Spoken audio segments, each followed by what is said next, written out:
Welcome back dear student. Hope so आप लोग खैरियत से होंगे।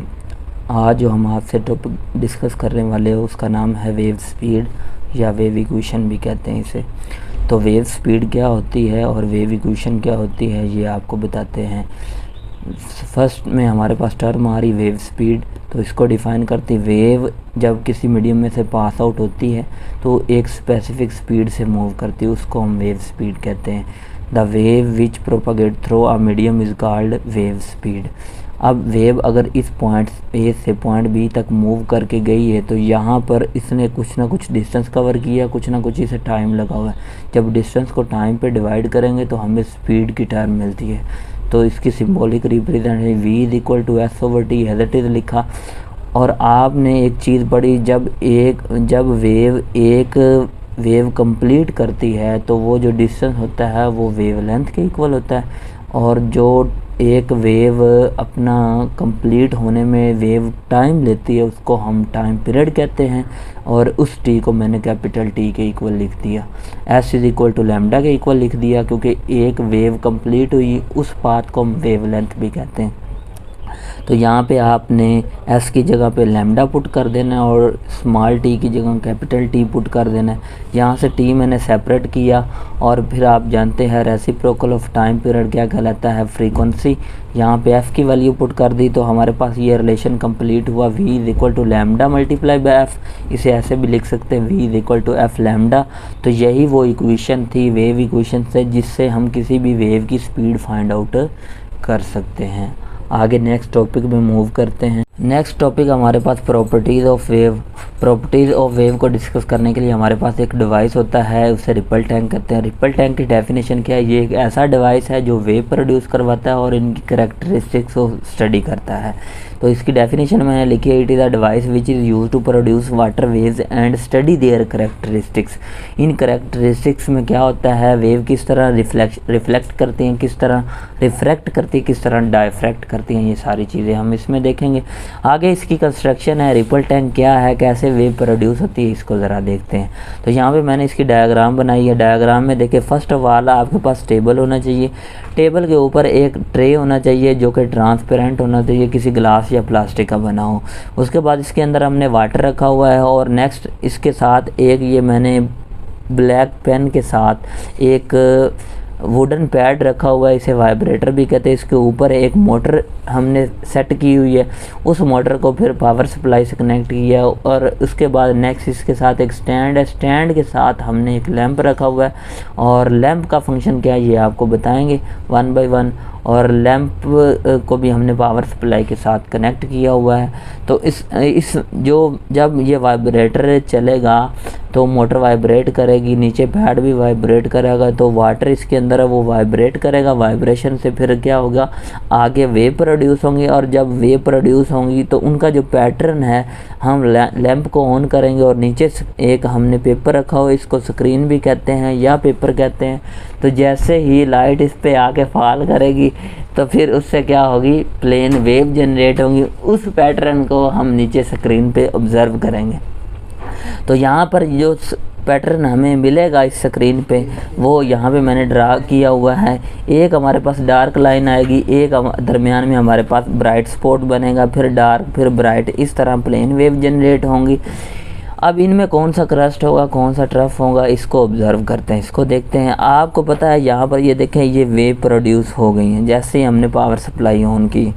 अब मैंने ये एक वेव यहाँ से निकाल के ड्रा की, इसका एक पार्ट ड्रा किया हुआ। तो जैसे ही लाइट ऑन करेंगे तो एक ये उसका ऊपर पार्ट जो क्रस्ट कहलाता है, नीचे वाला ट्रफ कहलाता है, ये ऊपर वाला कन्वेक्स लेंस के तौर पे एक्ट करेगा और सारी लाइट को एक पॉइंट पे इकट्ठा करेगा। तो यहाँ पर हमें एक ब्राइट एरिया मिलेगा, उस ब्राइट एरिया को हम क्रस्ट कहते हैं। नेक्स्ट हमारे पास जो हाफ साइकिल होगा, वो साइकिल जो होगा उस पर जब लाइट फॉल करेगी, लाइट फॉल करने से ये वाला हमने ट्रफ का नाम दिया हुआ है और ये ट्रफ एक्ट करेगा एज कनकेव मिरर के तौर पर। और कनकेव मिरर पे जब लाइट फॉल करती है तो वो उसको डाइवर्ज कर देता है, एक पॉइंट पे इकट्ठा नहीं करे। इस डाइवर्जन की वजह से यहाँ पर हमें ये एक लाइन शो होगी। इस लाइन ये जो लाइन होगी ये हमारे पास एक डार्क लाइन होगी, इसको हम ट्रफ का नाम देते हैं। तो जो ब्राइट स्पॉट बनेंगे दरमियान में वो क्रस्ट होंगे, और जो लाइन बनेगी उसको हम ट्रफ कहेंगे। तो इस तरह एक डार्क एक ब्राइट एक डार्क एक ब्राइट वेव का पैटर्न हमें मिलता जाएगा। तो यहाँ पर हमारी कंस्ट्रक्शन कंप्लीट हुई। नेक्स्ट हम देखते हैं इसकी करैक्टरिस्टिक्स को। इनमें फर्स्ट में आती है reflection of wave. Reflection of wave क्या है? जब भी वेव किसी मीडियम से आके हिट करती हैं और बाउंस बैक हो जाएं वापस उसी मीडियम में, उसमें angle of incident angle of reflection के बराबर हो जाए, इस फिनोमेना को हम रिफ्लेक्शन ऑफ वेव कहते हैं।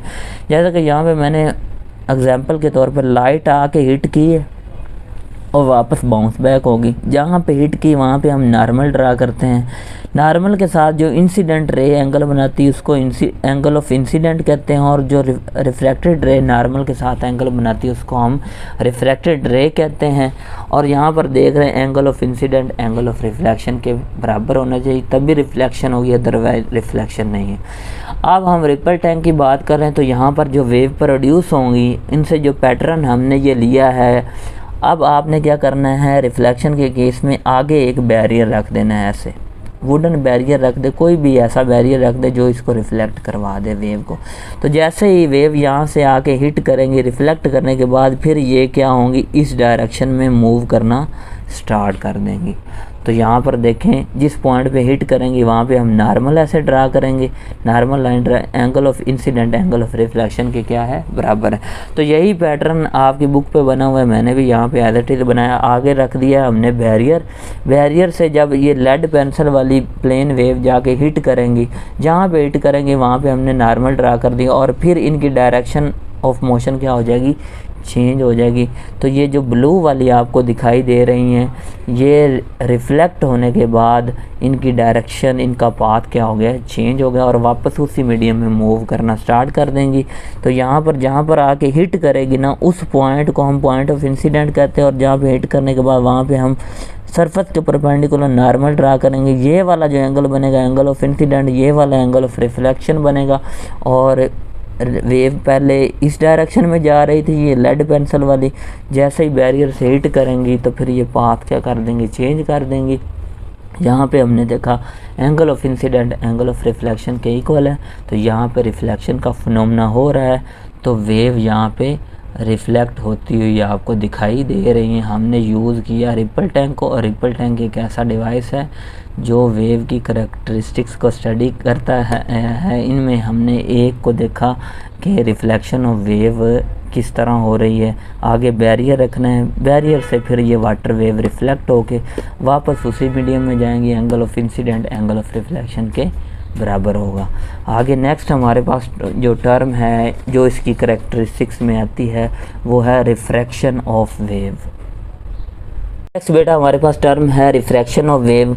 रिफ्रैक्शन ऑफ वेव क्या होती है, जब भी वेव एक मीडियम से गुजरते हुए दूसरे मीडियम पे जाके हिट करती है तो अपना पाथ चेंज कर देती है, इसको रिफ्रैक्शन ऑफ वेव कहते हैं।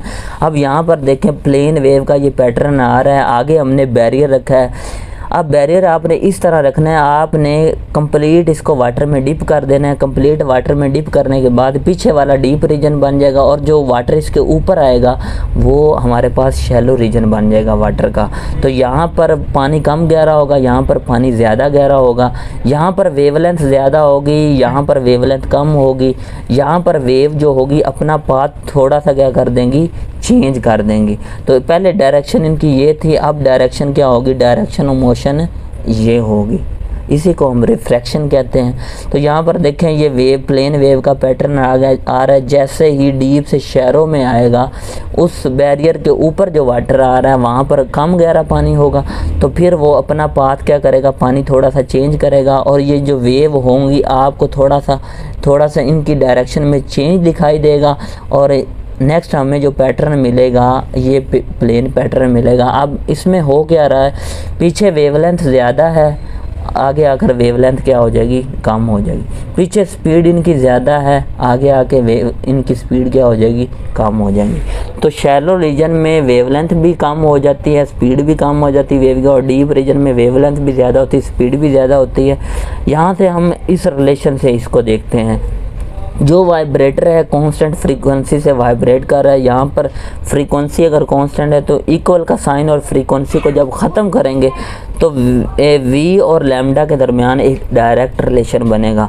तो अगर डीप रीजन में देखा जाए वहाँ पे वेव की वेवलेंथ ज़्यादा है, वहाँ पे स्पीड ज़्यादा होगी, और शैलो रीजन में हमने देखा इन दो वेव के दरमियान गैप क्या हो गया, कम हो गया, इनकी वेवलेंथ कम है तो यहाँ पे स्पीड भी क्या होगी, कम होगी। तो आपसे ये क्वेश्चन भी पूछा जा सकता है कि जब वेव डीप से शैलो रीजन में एंटर होती हैं तो उनकी स्पीड पे क्या इफ़ेक्ट पड़ता है, उनकी वेवलेंथ पे क्या इफ़ेक्ट पड़ता है। तो यहाँ पर ये हमारी रिफ्लेक्शन ऑफ वेव भी कंप्लीट है। अब इसकी डेफिनेशन को पढ़ते हैं।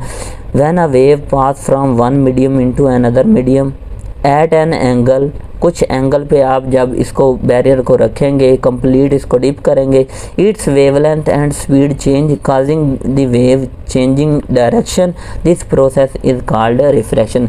वेवलेंथ चेंज होती है, स्पीड चेंज होती है और उसकी डायरेक्शन भी चेंज हो जाती है, यानी कि वेवलेंथ आगे वाले रीजन में कम हो जाती है, स्पीड भी कम हो जाती है और डायरेक्शन हल्का सा पाथ क्या करती है, वेव बेंड कर देती है। ठीक है, तो यहाँ पे हमारा रिफ्लेक्शन ऑफ वेव का भी ये जो करेक्टरिस्टिक्स है कंप्लीट हुई।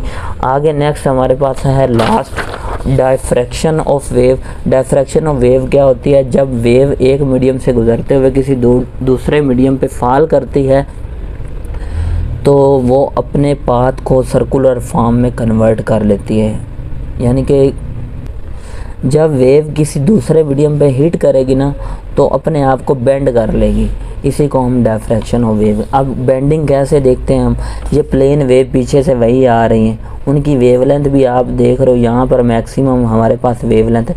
अब आपने क्या करना है, दो बैरियर लेने और उस रिपल टैंक में इस तरह पुट कर देना, एक बैरियर ये रख देना और एक बैरियर इस तरह आगे रख देना। अब आपने ऑब्ज़र्व ये करना है, अगर तो आपने ये वाला स्लिट का जो गैप है पीछे जो वेवलेंथ की जो वेव आ रही है उसकी वेवलेंथ से अगर रखा कम और या इसके रखा बराबर तो आपको ये आगे वाले सर्कल शार्प दिखाई देंगे, मैक्सिमम बेंडिंग हो रही होगी, इसी को हम डायफ्रैक्शन कहते हैं। तो यहाँ पर आपको सर्कल मोर प्रोमिनेंट दिखाई देंगे, इसका मतलब यहाँ पे डायफ्रैक्शन मोर प्रोमिनेंट होगी। कंडीशन क्या है, ये स्लिट का गैप इस वेवलेंथ से या कम हो या इस वेवलेंथ से क्या हो, बराबर हो, इसके बराबर हो। अगर आपने गैप ज़्यादा रखा और वेवलेंथ हुई कम तो आपको जो डायफ्रैक्शन है वो मोर प्रोमिनेंट दिखाई नहीं देगी और एक दो सर्कल के बाद वो आस्ता आस्ता ख़त्म होना स्टार्ट हो जाएगी। तो इसी को हम जब वेव किसी मीडियम से बेंड होती हैं इसी को हम डायफ्रैक्शन ऑफ वेव कहते हैं। तो डेफिनेशन पढ़ लें, the spreading of a wave when they pass through the slits और move around the obstacle is called diffraction of wave. और इसका एक मैंने पॉइंट लिखा है, space between slit is equal or less than the wavelength of wave then the circle is more prominent. तब जाकर diffraction क्या होगी, मोर प्रोमिनेंट होगी, जब इनके दरमियान स्लिट के दरमियान गैप वेवलेंथ की निस्बत क्या होगा, या इक्वल होगा या कम होगा। तो यहाँ पे आपका ये रिपल टैंक वाला टॉपिक कंप्लीट हुआ। इसी के साथ मुझे इजाज़त दें, अल्लाह हाफिज़।